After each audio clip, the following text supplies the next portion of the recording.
Give us a sense of the idea behind this, because this is a part of the world that is incredibly diverse. It's rich with cultural history, but you felt it was missing something. Well, I've lived in Barking since I was about 10, so that's nearly 20 years now. And I have worked in the film industry, but I've never, ever looked within the borough for anything creative. I've always gone out, I've always had to travel out, all the work has been elsewhere. So with the new Dagenham studios coming and things like that, stuff is happening, and I want people to start looking within the borough instead of constantly going out to find this creativity.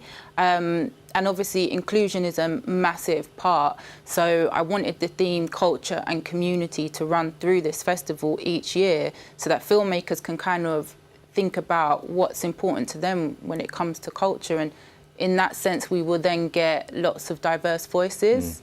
Yeah, we'll talk about how you're going to kind of connect those young people who've got aspirations with the industry experts in a moment. But first, there are 3 films we're going to go through quite quickly to give a sense of where you're coming from that world perspective, but also that local perspective. Let's just take a look at them as they scroll and talk through. I think one of them is called House Girl.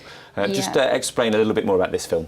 So House Girl was actually a student film to begin with, and it's by a British Ghanaian filmmaker called Kobe Adam. And he's gone on to do some amazing things since then. So the Ghanaian film, obviously I wanted to pick Ghana because we have a huge Ghanaian community in Barking and Dagenham. Yeah, critically acclaimed, this film. It has, you know, audience so well. The next one is called The School Bag. What's that about? So The School Bag is a really nice, sweet story by an Indian filmmaker called Dheeraj Jindal.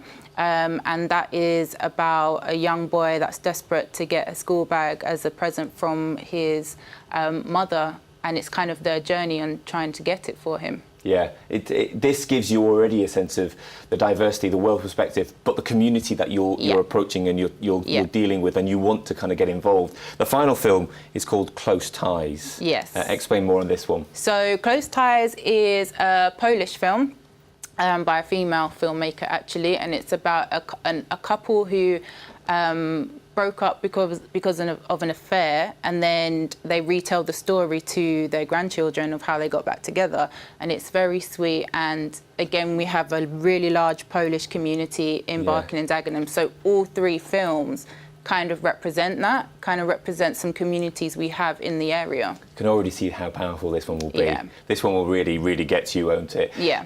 You want the young people of Barking and Dagenham who have got film aspiration to meet industry experts. Yeah, I think it's really important that they kind of meet people that have been through it before, and they hear from them, because obviously everyone's journey into the industry will be different, but it's not a rich borough. You don't have these kids will not have these connections otherwise unless we bring them to them. So it's really important for them to go and get advice and to kind of see what other people have done. Yeah, what sort of person will you have there on Saturday? Yes, so we have, we're still going to be announcing some this week, but we have Deepa Keshvala, who is a director of photography, and she's done some amazing commercials with Nike, Burberry, music videos with Georgia Smith, Demi Lovato. We have Steve Toussaint, who's an actor. He's been in Death in Paradise, Silent Witness, Judge Dredd, Prince of Persia, like that's just to name a few. We also have Olivia Rose Garden, who's a director and photographer, and she's worked with musicians from Drake to Georgia Smith to Jay Huss to so many people that young people would relate to. Yeah, it's going to be a vibrant and a really interesting experience. We are out of time, but if people are keen to be involved, where do they go to? Is there a website for the details? So it's just on Eventbrite, so it's just World Cinema Film Festival.eventbrite.co.uk. Okay.